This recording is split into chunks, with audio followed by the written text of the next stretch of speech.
André, eu preciso botar na conversa aqui a professora Maria Amália, que é a reitora da PUC. Professora, bem-vinda aqui à nossa roda. Deixa eu botar ela aqui na conversa com a gente. Tudo bem, professora? Prazer ter a senhora aqui, viu? Tudo bem, bom dia. Muito obrigada pelo convite. Imagina, nós é que agradecemos assim, a sua generosidade de nos atender.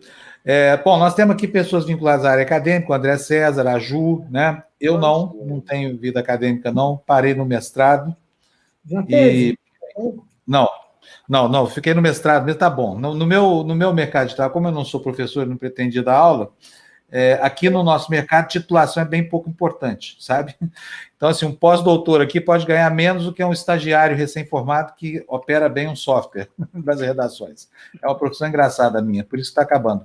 Professora, nós estamos tratando aqui da crise do multilateralismo, da crise da democracia, mas tem um aspecto nessa crise que diz respeito diretamente à atividade da senhora e da academia brasileira como um todo, que é esse corte de verbas, né, de investimento. Outro dia o ministro astronauta anunciou aí que no próximo plano plurianual não vai haver dotação zero para a área de humanidades, por exemplo. Então, eu queria saber como é que a senhora enfrenta esse ambiente primeiro, aversão à academia, anti-intelectualismo, né, de briga permanente com a ciência. Como é que isso está afetando a vida das universidades? Olha, em primeiro lugar, isso era um pouco previsto, né? No momento em que o Bolsonaro passou a fazer campanha e desde os primeiros dias do seu governo, foi ficando muito claro que esse seria um ponto importante no governo desse grupo que chegou ao poder, né? Acabar ou tentar destruir a academia, tentar minimizar a academia, a ciência, o conhecimento objetivo, o conhecimento cumulativo, e que necessariamente é coletivo, de uma maneira ou de outra volta para a coletividade, é importante para os objetivos e para a maneira de pensar o mundo que eles têm. Mas a universidade é resiliente, a universidade vive da reflexão, vive da crítica e vive dessa disputa, sempre viveu, né?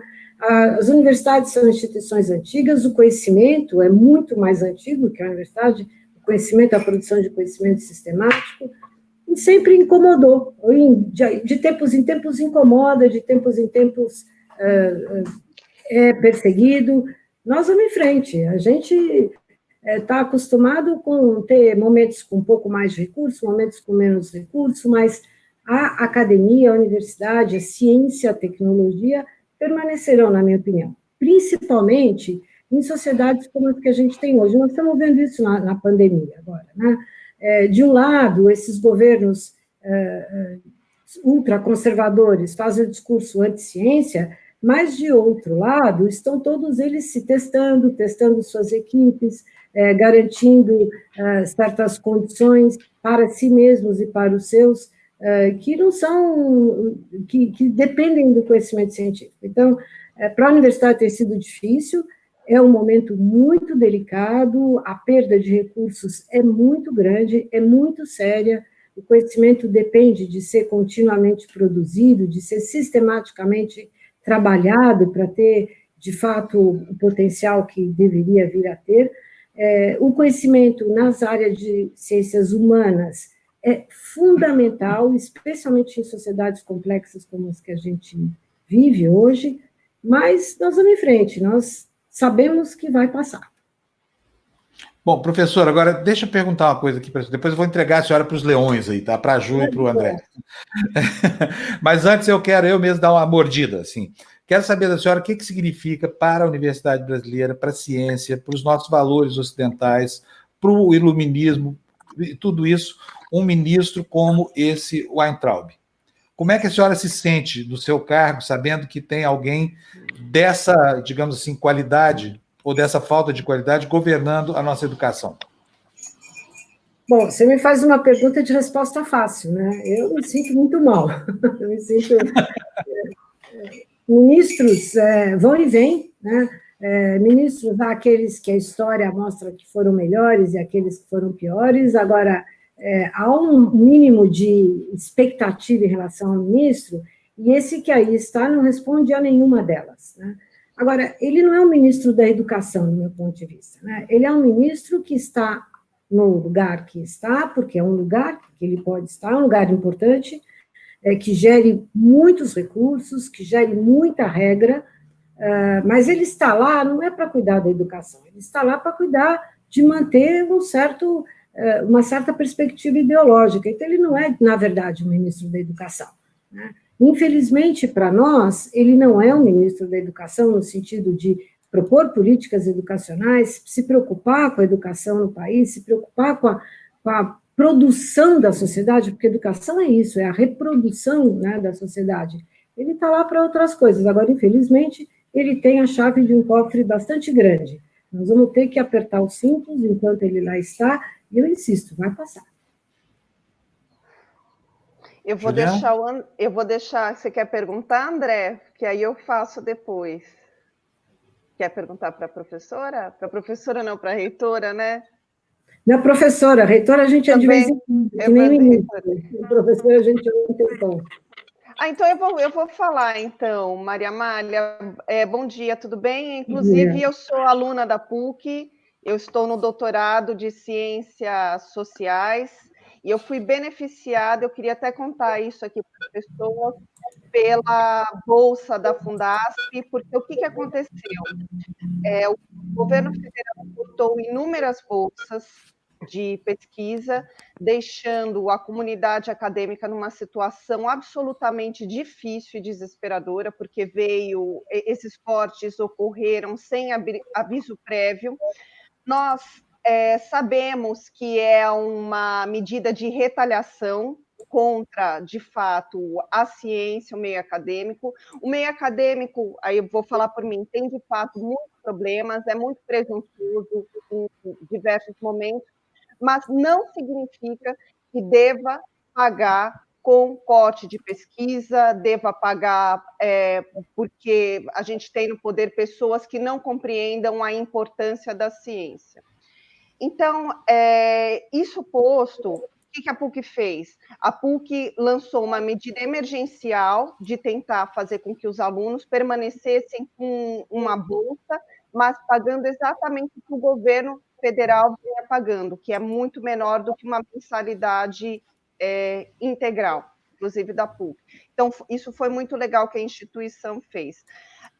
Agora, reitora, eu gostaria de saber o seguinte: o que a gente pode esperar para os próximos anos, na sua perspectiva como reitora, não só em relação à PUC, porque nós não vemos mudanças tão breves em relação ao mundo acadêmico, né, em relação a esse investimento em pesquisa.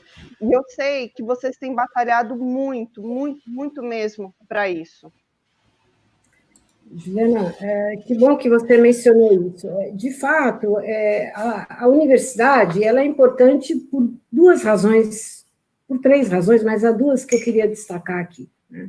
A universidade, como eu disse antes, ela é a instituição que reproduz o que de melhor há na sociedade, no sentido de que ela é um lugar para reproduzir conhecimento, para produzir quadros, para produzir os melhores quadros, para produzir os trabalhadores que o mundo precisa para ser mundo, né? Agora, a universidade é também, no Brasil, 90%, mais de 90% de toda a pesquisa que se faz, portanto, de toda a tecnologia mais autóctone que existe no país, é feita dentro das universidades. E aqui eu estou falando de conhecimento duro, das ciências duras, mas também do conhecimento sobre comportamento humano, sobre comportamento social, sobre formas de organização social e daí por diante, né? Sobre os problemas sociais. Então, é muito grave o que está acontecendo, né? É muito grave se retirar da universidade hoje recursos que são recursos fundamentais para as atividades que são essenciais da universidade. Ninguém está falando aqui de decorar apartamento, está falando aqui de produzir, dar bolsa para o estudante que está lá produzindo conhecimento, aprendendo a produzir conhecimento e sendo formado. Nós estamos falando de tirar bolsa de graduação, tirar bolsa de pós-graduação, tirar recursos para pesquisa e, pior, né, fazê-lo de maneiras que são ideologicamente orientadas. Quer dizer, quando um governo diz humanidades não, está dizendo pensar não pode, criticar não é permitido, refletir criticamente está proibido. Então, é muito sério, né? Na PUC São Paulo, nós estamos acostumados, eu gosto de dizer sempre por aí, que eu não conheço universidade mais pobre do que a PUC São Paulo. É uma universidade pobre, no sentido de que é uma universidade que tudo que tem de recursos, e, em primeiro lugar, vem dos seus estudantes. 90% dos nossos recursos vem dos estudantes. Tá? E uma pequena parte vem principalmente de bolsas para pós-graduação, e uma outra parte muito importante vem da renúncia de recursos que o governo faz, porque a universidade é filantrópica. Em troca, de 1/5 a 1/4 dos nossos estudantes são estudantes que vêm de famílias de baixa renda. Essa é a conta da universidade. Então, agora, é uma universidade que, porque depende principalmente da capacidade de pagamento dos nossos estudantes, vive pobremente. Então, quando a gente está acostumado a viver pobremente, a gente está acostumado mais a dividir o pão também, eu acho. Né? A solidariedade é importante, e nós, na universidade, estamos enfrentando dessa maneira. Né? Nós estamos tentando criar alternativas para não perder estudantes, para não perder os projetos de pesquisa que temos, para não perder a nossa posição crítica, nós não vamos abrir mão disso, a nossa posição autônoma. Agora, você diz, a gente não vê possibilidade de mudança. Eu vejo sim. Daqui a pouco tem eleição, e a gente vai aprendendo a se organizar, e a gente vai retomando velhas bandeiras, e a gente se dá conta de que algumas bandeiras que pareciam superadas não estão, a bandeira da democracia não foi superada, a bandeira do conhecimento, da reflexão política também não foi, e nós vamos nos organizar, nós já brigamos antes, e saímos bem dessa briga, embora cheio de cicatrizes, sairemos de novo. Então, a PUC não está pensando em abaixar a cabeça, não, nós vamos lá. Pois é, agora como é que vai... Ô, Ju, deixa eu só perguntar uma coisa, eu queria saber, professora Maria Amália, de que maneira vocês vão resolver isso? Numa crise financeira do tamanho da que vem por aí, né, arrasadora, é praticamente a terceira guerra mundial na economia. De onde vai sair o dinheiro para sustentar esse trabalho se o governo está com tanta má vontade? Então, essa é uma questão que é uma pergunta de alguns milhões de dólares, né, que assim, o mundo todo tem, né? A atividade educacional, vocês sabem disso muito bem, né? Está na área de serviços e em muitas regiões do mundo, a atividade principal, a Califórnia, a Nova Inglaterra, nos Estados Unidos, algumas cidades inglesas vivem da educação, né? Isso não quer dizer que vivem enganando, vivem porque fazem uma boa educação e tem muito recurso para isso. Né? O caso brasileiro é diferente. Agora, eu acredito que a gente, de novo, vai ter que encontrar alternativas de produzir a educação, produzir a ciência de maneiras que são, digamos assim, que dependem de solidariedade, que dependem de poucos fundos, né? Poucos fundos no sentido de que, se nós queremos fazer de maneira independente, autônoma, ciência, e se queremos formar de maneira crítica os nossos estudantes, nós vamos ter que, de alguma maneira, encontrar alternativas para isso. Né? Por isso que eu digo sempre que nós temos a vantagem de sermos uma universidade pobre. Né? Nós vamos continuar, provavelmente, sendo mais pobres do que gostaríamos de ser, ou do que esperávamos ser. Né? A universidade vinha num bom momento, vem trabalhando bem. Agora, eu tenho certeza, gente, que, assim, a universidade é uma instituição para ficar. A universidade não vai acabar. Ela não vai acabar. Né? As famílias, no momento que tem curso, vão pôr no recurso aí, não vão pôr no restaurante. Então, as instituições farão isso. Desculpa, eu quase interrompi a senhora. Tem um delayzinho aqui que às vezes faz isso, não é falta de educação, não, tá? Está aí uma pergunta na tela para a senhora, Cristina Miu, que pergunta para a senhora: reitor, alguma política sobre as bolsas de pós-graduação? Que ações estão sendo feitas nesse sentido? Muitos pós estão desistindo. Ou seja, fuga de cérebros, né? Que é uma coisa gravíssima, é um patrimônio caríssimo que o país está perdendo, né, professora? Então, o Brasil hoje tem em torno de 5 mil programas de pós-graduação. Né? É um sistema que deu certo, é um sistema que, em muitas áreas, é comparável com...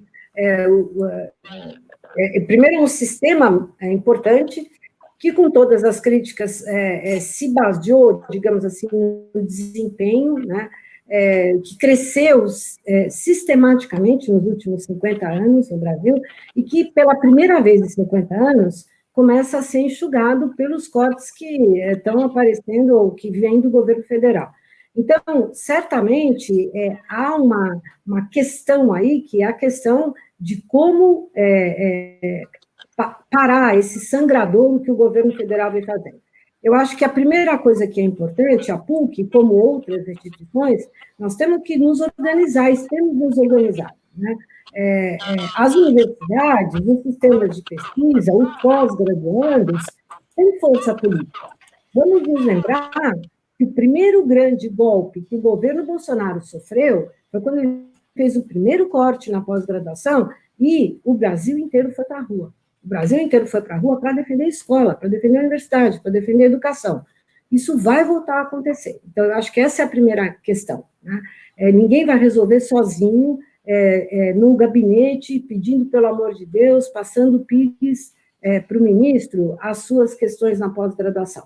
No caso da nossa universidade, os recursos que a gente tem disponíveis, eles estão sendo dirigidos para bolsas, né? Para bolsas que certamente não atendem toda a necessidade, mas, na medida do possível, a gente tem buscado, com aquilo que a gente consegue salvar, digamos assim, dos custos, nós vamos dirigir isso, a gente tem dirigido para duas coisas, para a bolsa de estudante e para promoção, para pagamento justo de funcionários e docentes. Essa tem sido a perspectiva da universidade nos últimos anos. Então, o que acontece hoje, inclusive, é que a gente tem muita... um dia a CAPES corta a bolsa, daí no outro dia ela devolve 10%, daí no outro dia a gente briga e assim vai. Então, há ainda também muita oscilação. Mas nós pretendemos manter o nosso programa de bolsas emergencial, enquanto vamos brigando pela retomada das bolsas que tínhamos e do financiamento que tínhamos no caso da pós-graduação. Bom, tem muita gente perguntando, mas eu vou entregar para você, André, porque você está caladinho, você deve ter um monte de perguntas para a reitora, né? Eu tenho uma pergunta, sim, por favor. Bom dia, professora. A senhora falou há pouco sobre que a universidade veio para ficar, ela existe e vai continuar existindo, concordo plenamente, né? Mas pensando na nossa realidade atual, Brasil, o governo Bolsonaro tem um projeto de poder, tem um projeto de ações e de devastação da coisa pública que envolve, claramente, é evidente, a universidade. No caso desse governo, em 2022, se reeleger, quer dizer, pelo menos mais 4 anos de bolsonarismo, como a senhora vê a universidade enfrentando isso? Qual vai ser? Tem alguma estratégia montada? Tem algo em mente para enfrentar mais 4 anos disso? Bom, o que eu tenho em mente é não enfrentar 4 anos disso, pelo amor de Deus, né, gente? Sal grosso, a recha de alho aí na porta da escola. Né? E política, né? Vamos para a rua, vamos votar, pelo amor de Deus, né, gente? Eu estou contra imaginar o pior cenário, né? Eu acho que a gente tem que imaginar o que fazer para não ter o pior cenário. Então, eu não quero imaginar o que será uma universidade de mais 4 anos nessa circunstância. Agora, eu gostaria de dizer para vocês que a universidade brasileira sobreviveu, cresceu, em alguns casos, deu um olé durante a ditadura militar nesse Brasil, né? Não ficou quieta, não calou a boca, criou alternativas, conseguiu crescer, conseguiu, inclusive, levar adiante a ideia de que era possível acabar com a ditadura e participou disso. Se for preciso, nós vamos fazer isso de novo, gente. Agora, eu acho que não será. Porque eu acho que, assim como a universidade veio para ficar, a desigualdade no Brasil e as crueldades que esse governo que aí está faz com a maior parte da população vão levar essa população a entender que há outras alternativas, além dessa, para produzir um país mais justo, mais igual, e no qual, de novo, a educação e a universidade têm papel essencial. Então, vocês não vão tirar de mim aqui uma discussão sobre o que será o pior dos dias do mundo, porque eu acho que eles não pode ser assim. Quem é professor, e especialmente quem é reitor, tem que ser otimista por natureza. Quer dizer, eu digo sempre que a universidade é uma questão de fé, a gente faz agora para pensar dali a 4 anos, então, nós estamos trabalhando agora para que a universidade exista daqui a 4 anos, seja em qual governo for, né? Num governo melhor, que entende o papel da universidade e torna a universidade um parceiro, as coisas são mais fáceis. Num governo pior, elas são mais difíceis, mas elas ainda acontecerão. A PUC São Paulo continuará, o Sistema Federal de Ensino continuará, as universidades estaduais paulistas aí estarão. E quem sabe a gente acorde aí de um certo sono idealista, de que não, está tudo certo, está tudo resolvido e tal, e aprenda ou reaprenda que nós estamos aí também para brigar quando precisa. Pois é. Bom, professora, é isso. A gente espera que a senhora tenha nervos de aço aí, né? Para continuar conduzindo a sua instituição, para salvá-la da crise. Eu não sei como é que vocês fazem, viu? Como é que vocês vão pensar, porque dinheiro privado, eu acho que vai haver um baque muito grande. Nós temos aqui, olha, muitas e muitas mensagens aqui. Vou só mostrar algumas aqui para a senhora, de pessoas que estão estudando na própria PUC, que já não estão mais conseguindo pagar as mensalidades, né? Tá aqui, olha, uma delas aqui, olha, eu faço direito, não estou conseguindo pagar o alto custo das mensalidades. Depois tem aqui, cadê? Tem várias aqui, eu vou achando aqui e depois eu mostro para a senhora. Mas tem muita gente muito preocupada com isso, né? Com a possibilidade de ficar sem custo. Como é que vai fazer com quem estiver inadimplente, professora? Então, nós também estamos preocupados muito com isso, né? E nós vamos ter que criar alternativas, eu acho, né? A gente vem discutindo com a Fundação São Paulo, que é a mantenedora da PUC São Paulo, todas as universidades particulares, especialmente as filantrópicas, as fundações, como é o nosso caso, elas têm uma mantenedora, né? Alguém que gere financeiramente a universidade.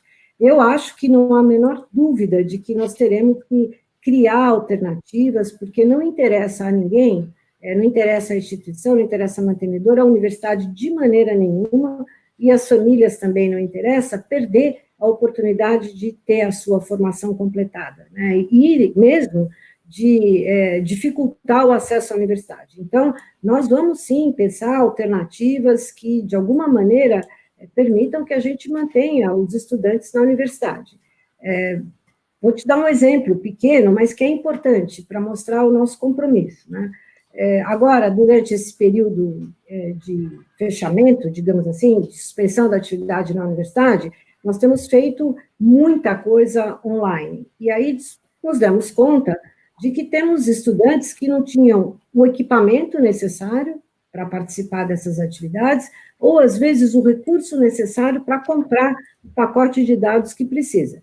Nós criamos um programa que está oferecendo, por diferentes vias, inclusive através de um fundo solidário, parte do recurso vem da Fundação São Paulo, parte do recurso está vindo de um fundo solidário que nós fizemos a partir da própria reitoria, e estamos buscando atender esses estudantes. Então, são maneiras, a mesma coisa com a graduação. A bolsa, a gente ofereceu uma bolsa emergencial. Ela não é tudo que o estudante gostaria, mas ela é, sim, um auxílio enorme. Em vez de pagar R$ 3.500 o mestrado, o estudante paga R$ 1.100 o mestrado. Então, no doutorado, esse doutorado, R$ 1.400. 1.100 no mestrado, 1.400 no doutorado. Isso. Então, nós vamos, sim, encontrar alternativas. Certamente, o cobertor será mais curto do que a gente gostaria, mas haverá algum, né? Então, agora, nesse momento, a gente tem coletado todas essas demandas de estudantes que já estão enfrentando alguma dificuldade de pagamento nessa semestralidade, e estamos começando a discutir como fazer para manter esses estudantes. Nesse semestre, eles estão matriculados, nós, inclusive, temos insistido. Você está matriculado? Faça as suas atividades. E nós vamos tentar, enquanto isso, resolver essas circunstâncias todas. Tá? Agora, é um momento de crise, gente, é um momento louco mesmo, né? Mas eu acho que a gente pode sair de uma crise derrotado, destruído, e pode sair da crise fortalecido. Nós vamos brigar para sair mais fortes. Peraí, Fábio, só um minutinho, professora, por favor, que o André, ele precisa sair, então a gente precisa se despedir dele, e como eu não consegui conversar com ele tudo que eu gostaria, eu queria dar o tchau para ele se despedir. Eu não sei se você está me ouvindo, André? Está me ouvindo? Acho que ele não está ouvindo, Fábio. André, acho que o André não está ouvindo. A mim você ouve, André? Não, você sim. Agora ele ouve. A mim sim. Tá bom. Você, não, peraí, você ouve quem? A Lu, a não, Ju ele ou ouve eu? você. Fábio. Fábio. Então tá bom. Se você quiser, eu repasso a pergunta para ele aqui. Pode fazer para mim. Não estou entendendo. Não é pergunta, é porque... ela só quer que você se despeça, André, porque ela falou que ela quer te mandar um beijo, entendeu? Um abraço, tudo mais, e quer que você se despeça, porque você falou pouco e já estamos chamando você para voltar aqui para a gente conversar só com você, tá bom? Perfeito, muito obrigado, agradeço novamente mais esse convite. Estamos sempre a postos, continuando apostando realmente a proposta da TV Democracia, do Tertúlia e tudo mais, é fantástico e precisamos mais e mais disso. Muito obrigado. Agradeço penhoradamente. Um abração, André. Desculpa o pouco tempo hoje. Professora, eu também preciso deixar a senhora ganhar a vida aí, porque eu imagino que a senhora está cheia de trabalho aí, né? Por incrível que pareça. Pois é. Ô, Fábio, posso só comentar mais uma coisa da PUC que tem acontecido? Claro, por favor. Também, que eu acho até um elogio para a reitora também. A PUC fez e está fazendo, junto aos professores também, um esforço hercúleo para não deixar os alunos sem aula. Nós temos aula, nós estamos cumprindo o nosso cronograma de aula, pelo menos lá nas ciências sociais, nós estamos fazendo. Toda semana tem aulas digitais. Então, eu acho que a universidade tem feito realmente um trabalho brilhante, mesmo com todos os ataques que vem sofrendo, e a PUC tem conseguido passar por essa e vai passar também. Para quem sobreviveu à Inquisição, né? Isso aqui é moleza. O governo Bolsonaro não é quase nada, né, professora? Paciência histórica. Isso aí, obrigada. Paciência histórica. Já tivemos períodos de mais treva. Não que os nossos dirigentes não sejam capazes de aumentar a treva, né? Não, mas, sempre enfim, é possível. Sempre é possível acabar com o buraco, sempre é. Parafraseando o Barão de Tararé, não há nada ruim no governo Bolsonaro que não possa ser ainda mais piorado, né, professora? Exatamente. Professora, olha, muito obrigado, um abração para a senhora, viu? Estamos aqui à sua disposição, tá? Obrigada, muito obrigada e muita saúde para todos nós, né? Saúde e paciência também, né? Coração forte, né, professora? Porque a coisa vai ser feia. Obrigadíssimo para a senhora, tá? Obrigada. Até logo. Tchau, tchau, tchau.